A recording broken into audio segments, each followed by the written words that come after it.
Assalamualaikum warahmatullahi wabarakatuh. Salam sejahtera untuk kita semua. Perkenalkan, saya Niana Mira Hanum, dosen tetap program studi S1 Arsitektur Fakultas Teknik dan Desain Institut Teknologi dan Bisnis Ahmad Dahlan.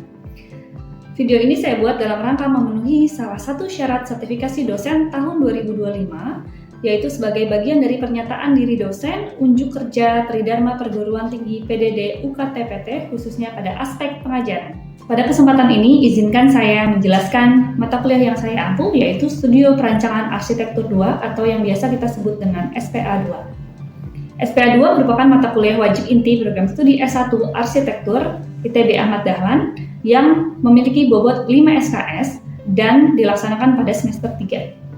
Mata kuliah ini diselenggarakan sebanyak 16 kali pertemuan, termasuk dengan ujian tengah semester dan ujian akhir semester. Pada SPA 2 ini, mahasiswa diminta untuk merancang satu bangunan rumah tinggal dengan metode campuran, yaitu direct instructional, case study pada kebutuhan klien masing-masing, dan problem-based learning. Mahasiswa diharapkan dapat memahami bagaimana keseharian keluarga, dimulai dari tahap membentuk kebutuhan ruang, dan bagaimana organisasi ruang dapat merespons kebutuhan tersebut secara kontekstual dan fungsional. Selama 16 kali pertemuan, mahasiswa akan belajar tentang konteks dan programming, termasuk analisis tapak, flow activity, organisasi ruang, bubble diagram, zoning, dan respon desain yang akan dikembangkan. Kemudian, mahasiswa akan membuat eksplorasi model berdasarkan keyword studi presiden, analisis konteks, model development tahap 2 dan tahap 3, untuk pengembangan rancangan arsitektural, gambar kerja termasuk gambar 3D digital dan maket. Secara umum, mata kuliah ini bertujuan untuk mengenalkan proses perancangan arsitektur dalam bentuk kegiatan studio, di mana mahasiswa akan mempraktikkan secara langsung proses merancang ruang hunian untuk keluarga pada skup sosial core unit, di mana setiap minggunya mahasiswa akan mengerjakan tahap-tahap proses perancangan, mulai dari eksplorasi kebutuhan, analisis tapak, konsep desain, hingga penyusunan gambar arsitektural. Progres ini akan dievaluasi dan dinilai secara reguler oleh dosen pengampu. Mata kuliah SPA 2 memiliki 4 capaian pembelajaran lulusan dalam keterampilan khusus, diantaranya menggabungkan konsep rancangan arsitektur yang mengintegrasikan hasil kajian aspek perilaku, lingkungan, teknis, dan nilai-nilai yang terkait dengan arsitektur, merancang arsitektur secara mandiri dengan metode perancangan dan menghasilkan karya arsitektur yang kreatif yang merupakan penyelesaian masalah arsitektur yang kontekstual dan teruji secara teoritis terhadap kaidah arsitektur. Mengkonstruksi pemikiran dan hasil perancangan dalam bentuk grafis, tulisan, dan model yang komunikatif dengan teknik manual maupun digital. Mendesain beberapa alternatif solusi rancangan dan membuat keputusan pilihan berdasarkan pertimbangan kaidah keilmuan arsitektur. Dan mata kuliah ini memiliki 3 capaian pembelajaran mata kuliah, di antaranya memahami tahapan proses perancangan dalam arsitektur yang melibatkan analisis untuk direspon, memahami karakteristik rancangan bangunan rumah tinggal untuk core social unit atau keluarga dari segi program ruang, estetika, lanskap, struktur, dan aspek sebagainya. Merencanakan sebuah rumah sesuai dengan kaidah-kaidah arsitektural, struktural, utilitas, dan aspek-aspek penunjang lainnya. Mata kuliah ini memiliki teknik penilaian dengan 4 komponen utama, yaitu 10% kehadiran, 20% tugas, 30% UTS, dan 40% UAS. Berikut cuplikan kegiatan pembelajaran tatap muka dalam mata kuliah Studio Perancangan Arsitektur 2. Assalamualaikum warahmatullahi wabarakatuh. Waalaikumsalam warahmatullahi wabarakatuh. Ya, apa kabar? Alhamdulillah.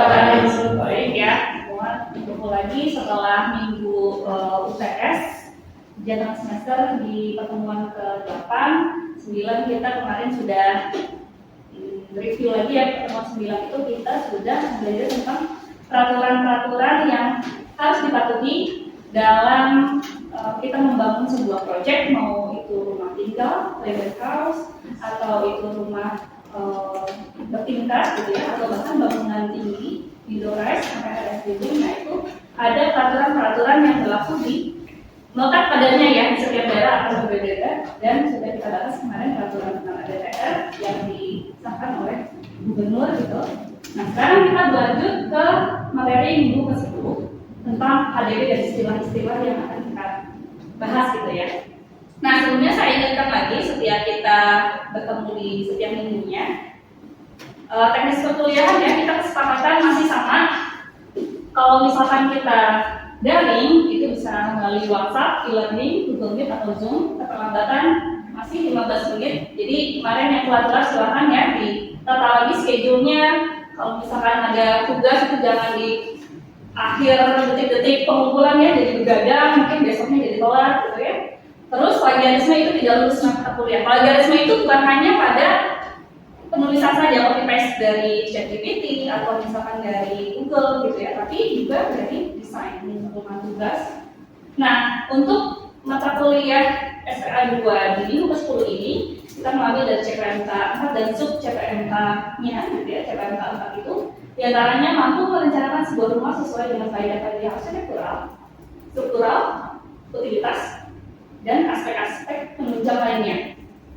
Nah, setiap CPMK itu punya sub CPMK-nya menghasilkan model pengembangan rancangan arsitektur yang skalatis melalui model development. Jadi kan kita menggunakan alat-alat di sekitar kita ya, seperti kardus atau misalnya foam atau apapun. Kita membuat model 3 dimensi eksploratif, lalu menghasilkan gambar atau desain bangunan rumah tinggal seperti denah tanpa potongan skematik secara arsitektural, lalu menghasilkan gambar kerja sesuai standar yang tertentu berikut dengan logika struktur dan aktivitas yang tepat. Sebelum kita bisa melaksanakan sub CPMK ini, kita harus mempelajari dulu tentang bagaimana sih menghasilkan gambar kerja yang kalau kita katakan sesuai dengan kaidah arsitektural. Kaidah-kaidah itu tuh apa aja? Nah, salah satunya yang akan kita bahas yaitu koefisien dasar bangunan atau KDB. Minggu lalu KDB salah satunya udah kita bahas tapi secara garis besar ya, mengenai definisi dan pengertiannya. Lalu ada istilah-istilah dalam perancangan. Ini sedikit untuk kita bridging ke KDB itu sendiri ya. Nah, siapa yang tahu ketika misalkan teman-teman diminta untuk mencari site gitu ya atau tapak. Nah, tapak itu yang kalian gunakan untuk mendesain itu namanya apa? Daerah perencanaan atau lahan perencanaan. Di sini disingkat LP. Luas lahan yang dikuasai untuk kegiatan pemanfaatan ruang. Jadi untuk daerah perencanaan atau luas perencanaan itu nanti akan diukur ulang oleh petugas provinsi gitu ya. Ketika kita memiliki sertifikat tanah, misalkan Mas Asep itu punya tanah dengan luasan 1000 meter persegi gitu ya. Nanti itu diukur ulang. Ketika nanti kita mau membuat proyek gitu ya, itu diukur ulang. Nah, mungkin nanti akan ada pemotongan-pemotongan sehingga nanti luas daerah perencanaannya itu akan berbeda dengan sertifikatnya Mas Asep. Jadi ketika kita sudah memiliki daerah perencanaan, nah daerah perencanaan inilah yang bisa kita mainkan ya, kita desain untuk fungsi bangunan yang akan kita buat gitu. Apa? Rumah tinggal kah? Atau misalkan fasilitas publik gitu ya, atau misalkan komersial dan lain-lain. Nah, lalu ada luas bangunan. Terbagi menjadi luas bangunan atau rumah tapak sampai dengan 60 dan lebih dari 60 meter persegi. Nah, ini sumbernya dari AI ya. Di sini kan ada 3 klasifikasi ya. Ada yang mulai dari skala kecil, sedang, terus kompleks. Nah, di sini kita lihat sebetulnya dia seperti gambar perspektif, terus kelihatan ada daerah-daerah yang diarsir atau diberi warna biru. Ya. Jadi kalau yang paling kiri itu adalah luas bangunan atau rumah ya, kita katakan saya rumah tapak itu sampai dengan 60 meter persegi itu luas bangunannya. Jadi biasanya untuk bangunan atau proyek-proyek yang sampai dengan 60 meter persegi, jadi nggak lewat dari itu ya, sampai dengan 60 meter persegi itu biasanya umumnya ada pembebasan-pembebasan yang nanti berkaitan atau toleransi yang akan berkaitan dengan perhitungan KDB karena dia kan kecil ya. Kalau yang middle yang seperti ini, jadi itu bisa lebih dari 60 meter persegi. Nah, itu harus tunduk dan patuh pada peraturan KDB gitu, karena nanti terkait dengan fungsi-fungsi yang ada pada yang ada pada bangunan tersebut gitu ya. Lalu yang paling kanan ini adalah bangunan bertingkat banyak. Nah ini pasti harus tunduk kepada peraturan HDP. Walaupun mungkin nanti dalam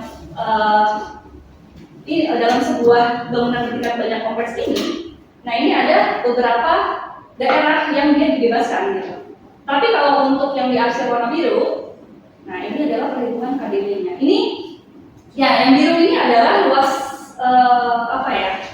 luas lantai dasar ya, bukan luas lantai bangunan. Kalau luas lantai bangunan adalah KLB.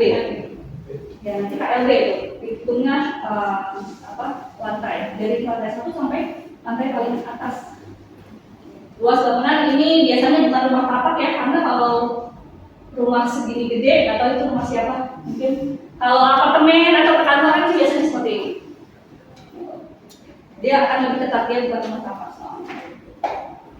Nah, terus ada istilah proyeksi. Siapa yang pernah mendengar kata proyeksi? Pasti di studio desain dasar udah mendengar ya proyeksi ya. Proyeksi.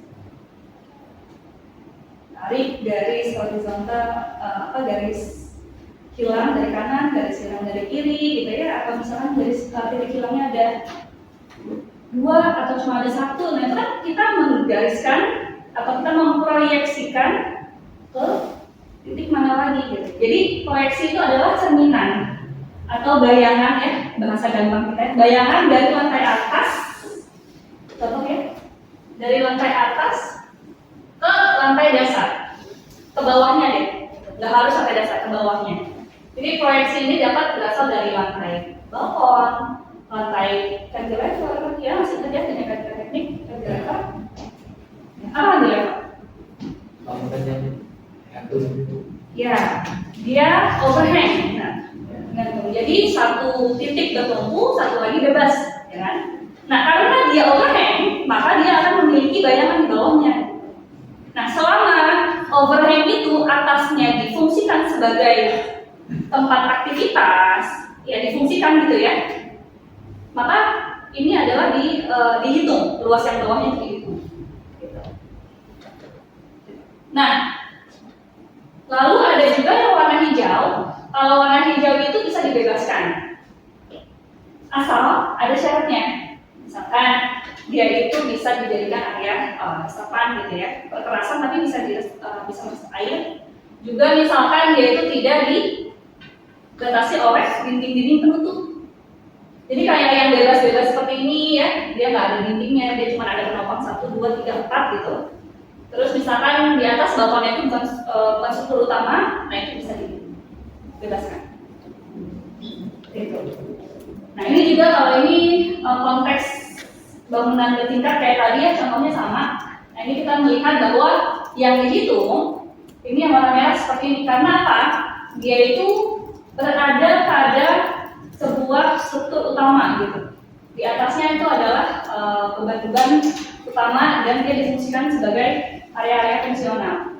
Kalau ini karena dia tidak dibatasi oleh dinding-dinding penutup dan dia boleh difungsikan oleh publik, itu bisa dibebaskan. Jadi proyeksi bayangan ya. Jadi ada penutup atau semua selasar yang memiliki penutup dan tidak ada penutup dinding, nah itu bisa dibebaskan. Ada yang pernah lewat kayak mall mungkin ya, mall yang ada proyeksinya seperti ini, ada penutup, terus kita bisa lewat di dalamnya tanpa ada di sini. Atau kalau ada yang pernah main di kampus UI, nah itu gedung-gedungnya kebanyakan seperti itu ya. Kalau di Fakultas Teknik penyambung antar gedungnya seperti ini semua. Jadi dia itu sifatnya kanopi gitu ya, terus ada tiang-tiangnya. Nah itu bisa dibebaskan untuk tidak masuk ke hitungan KDB. Gitu. Jadi dia tidak tertutup secara penuh oleh struktur. Nah ketentuan intensitas pemanfaatan ruang itu terdiri dari ada yang namanya KDB yang akan kita bahas hari ini, lalu ada KLB, pengisian lantai bangunan. Ini banyak yang ketukar-tukarnya antara KDB dan KLB, sama-sama ngomongin lantai kan ya. Terus tapak basement, yaitu basement di bawah. Ya. Tadi mungkin Bu Anika udah di mata kuliah lain ya, dibahas juga tentang basement. Terus koefisien dasar hijau ini KDH. Jadi ada persenan-persenan, ada koefisien-koefisien yang akan muncul sebagai dasar aturan kita merancang. Gitu. Kalau misalkan KDH itu berlakunya minimum, minimum misalkan KDH 30% itu minimum. Berarti kalau kita mau bikin KDH-nya 40% itu boleh. Di bawah 30% itu nggak boleh. Artinya koefisien dasar hijau, area hijau berbanding dengan yang tidak hijau gitu ya istilahnya, itu tuh harus minimal 30%. Lebih boleh, kurang nggak boleh. Gitu. Tapi kalau koefisien dasar bangunan itu berlaku maksimum. Misalkan 50%, berarti maksimumnya 50% gitu. Bisa juga. Nanti kita contohnya ya, kita akan coba. Lantai bangunan itu sifatnya koefisien, jadi bukan persenan, bukan 50%, 60, 70 bukan. Jadi dia itu koefisien misalkan 7. Nah, jadi itu nanti jadi pengalik.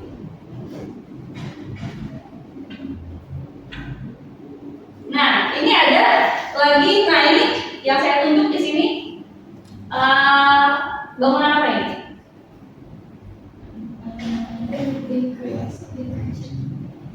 Iya. Siapa yang desain? Iya, arsiteknya siapa? Corbusier. Oh iya. Dia kalau Corbusier itu ciri-cirinya jadi ngomongin ini ya, dari arsitektur sejarah, jadi ya pilotis gini ya, jadi floating gitu ya, terus ditopang oleh beberapa kolom-kolom, terus ribuan windows ya, dan lain-lain lah ya. Gitu. Ini contohnya 1 sama contoh 2. KDP adalah perbandingan jumlah luas lantai dasar terhadap luas daerah perencanaan atau DP atau LP. Nah, esensi KDP adalah menyisakan sebagian dari DP atau luas perencanaan sebagai area terbuka. Tujuannya ya bisa diakses oleh publik gitu ya, untuk area resapan. Jadi nggak kita semua makan gitu ya, area kita punya, kita semua makan pakai kekerasan atau pakai difulin gitu, bangunan dari satu sampai lantai atas, fungsinya padatin semua gitu tuh nggak bisa kayak gitu ya. Jadi kaidahnya harus diikuti. Kalau misalkan yang ini kan kita lihat ya, dia agak pilotis nih. Nah, kenapa semuanya itu dimerahkan? Atau artinya merah itu kan wajib mengikuti peraturan KDP ya, atau dihitung. Kalau dia merah, berarti dia dihitung 100%. Kenapa? Karena dia berada di bawah struktur utama. Gitu. Daerah ini, lantai ini, yang di dalam sini, itu dipakai secara fungsional. Beda lagi sama yang ini. Apa bedanya ini dipakai atau dihitung, ini tidak dipakai atau dibebaskan? Bedanya apa kira-kira? Kalau lihat dari gambar aja ya. Fungsinya betul. Kalau di dalam ya fungsi utama gitu ya, karena kan misalkan anggap aja ini ballroom, geraha, marinir gitu misalnya ya, area-area buat nikahan gitu kan, resepsi, ballroom. Nah di sini juga dalamnya, nah biasanya kan ada drop off ya. Selama drop off itu dia atasnya mungkin dia bukan struktur berat atau struktur utama, atau atasnya tidak difungsikan lagi sebagai lantai fungsional, itu dibebaskan. Kecuali kalau di sini kita bikinin ada dinding lagi, tertutup lagi oleh atap lagi, terus bisa dibuat oleh orang-orang party di situ, nah itu boleh. Itu tidak boleh. Itu dihitung.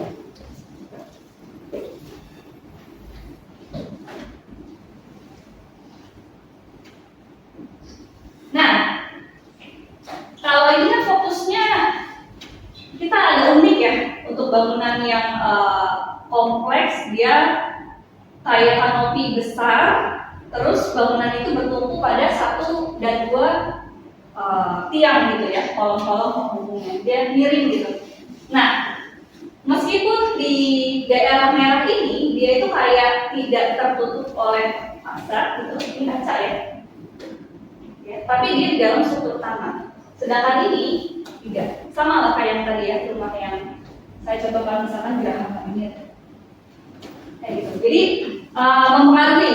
Jadi perhitungan area yang dihitung dan tidak dihitung dalam KDB itu dipengaruhi. Jadi kalau yang area merah itu ibaratnya kayak footprintnya bangunan. Jadi dia akan selalu mempengaruhi berapa sih nilai koefisien dasar dan luas lantai dasar yang harus kita maksimalkan. Kayak gitu. Jadi artinya selama ada struktur berat di atasnya, dia tetap dihitung dalam HDP meskipun tidak ada dinding-dinding kayak dinding masif kayak ini ya, kayak sebelah sini atau kayak di belakangnya gitu, dan kayaknya misalnya kaca. Jadi kayak sinus aja gitu ya meskipun seperti itu. Tapi selama dia ada struktur berat di atasnya itu dihitung. Gitu. Ya. Nah kalau ini kan overhang ya, kanopi lebar terbuka. Jadi dia masih memungkinkan infiltrasi air ke tanah, gitu ya, tidak menghalangi sirkulasi udara, jadi itu diperbolehkan.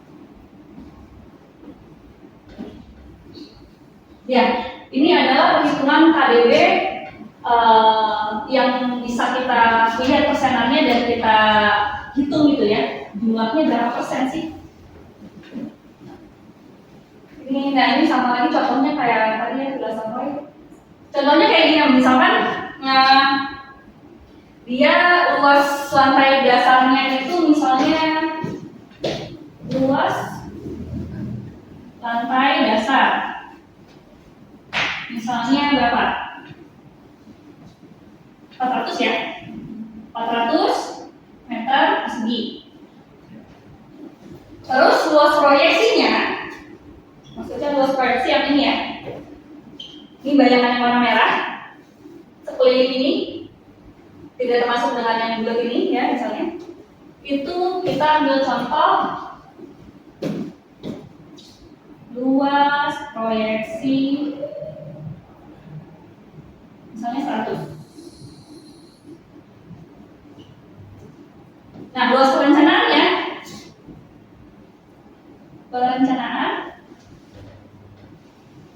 atau LP, atau LP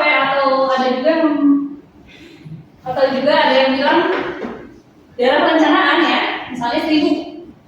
Tadi Mas Asep punya lahan ya. Nah, ketika kita mau hitung KDB-nya berapa persen, ya tinggal ikuti itu. KDB sama dengan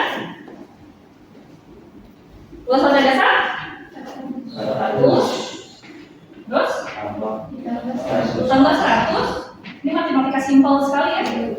1000 dari 100%. Ya, coret-coret. Kalau bandingkan mekanika teknik mah nggak ada apa-apanya ya. Berapa? 500 1000 kali 100%. Ya, 500 kali 1000 kali, berarti KDB yang berlaku adalah 60%. Gampang ya, saya rasa rumusnya gampang kita. Luas lantai berapa? Ada dasar ya. Terus luas proyeksinya berapa? Kira-kira ini dihitung juga tuh.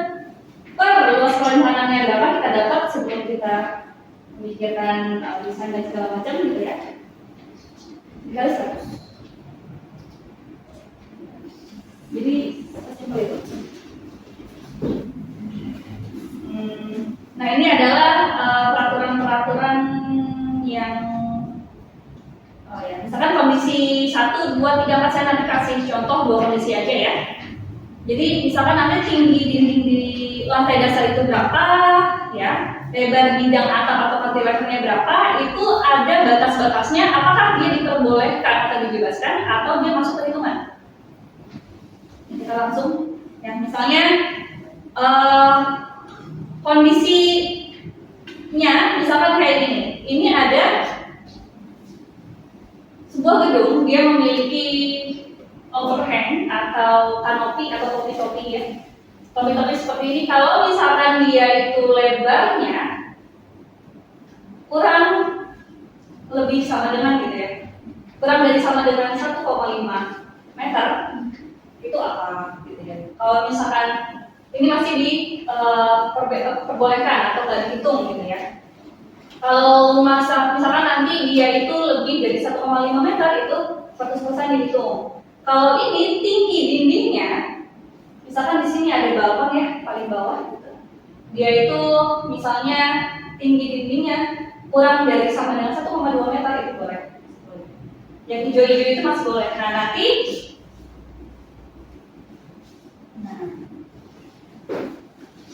kayak gini nih. Misalkan ada ini kita keterangannya aja nih ya. Kalau hijau itu tidak dihitung, kuning itu dihitung, merah dihitung yang 50%, merah itu 100%. Contohnya kalau misalkan kita punya bangunan yang memiliki lantai dasarnya itu 300 ya. Kalau misalkan 50% kan berarti zonanya nih, misalnya yang hijau ya.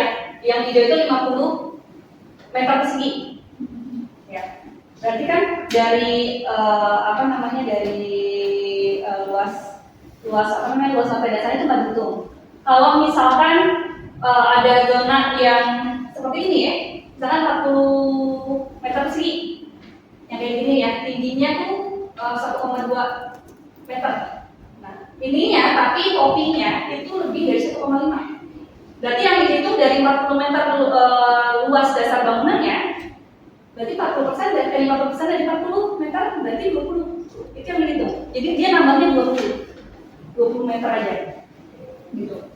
Tapi kalau ada zona yang misalnya katakanlah dia 30% merah gitu ya, misalkan semuanya itu dia mana udah lebih tinggi daripada 1,2, terus di atasnya lebih dari 1,5, itu 100%. Ya. Oke. Nah, ini saya mau ngitung, kasih hitung-hitungan mungkin nanti ya di next pertemuan. Jadi ini area-area yang bebas dari perhitungan KDB. Ya, yang tadi ya. Nah, bedanya ini sama ini, kenapa ini hijau ini merah? Dia itu ada yang tadi saya bilang nih, ada dinding tentu, terus dia bisa difungsikan juga, ya area fungsional. Kalau drop off seperti ini dan tidak overhangnya itu tidak memiliki fungsi di atasnya, itu boleh. Nah, ini kanopi yang berfungsi sebagai drop off. Tadi kita udah bahas ya, sama. Ini tidak dihitung. Nah, merah yang di dalam itu dihitung karena dia udah masuk bangunan ya. Of course. Ya. Nah, ini arkade yang digunakan untuk jalan pejalan kaki, ini semua boleh. Semua yang difungsikan untuk publik, aksesnya orang bebas itu boleh. Ya, ini masih sama. Nah, ini ya, jadi ada penghubung antar bangunan selama dia itu lebarnya paling maksimum 4 meter dan dia tidak tertutup oleh dinding, itu boleh. Ya, lebar ini tidak lebih dari 4. Ya, ini perspektifnya seperti ini. Ya, terhubung antara bangunan B, bangunan A, bangunan B, kan ini ya. Programming ruangnya nanti regulasinya juga harus sudah hafal di luar kepala bahkan sebelum kita masuk ke skop perencanaan yang seperti itu. Ya, nanti kita cari case dengan luas daerah perencanaan atau luas perencanaannya berapa gitu ya. Ada pertanyaan?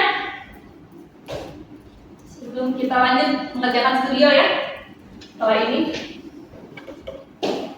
Kalau tidak ada, kita lanjut ke studio. Jadi satu SKS pertama kita menjelaskan, sisanya kita lanjut ke studio ya. Oke, terima kasih. Semoga lancar pekerjaannya hari ini. Jangan lupa asistensi, nanti saya ada di ruangan lantai 4 di jam 12 sampai jam 4 sore. Silakan asistensi. Oke, terima kasih. Assalamualaikum warahmatullahi wabarakatuh. Demikianlah video PDD UKT-PT ini, dan mohon maaf apabila ada kesalahan. Semoga bermanfaat. Terima kasih. Assalamualaikum warahmatullahi wabarakatuh.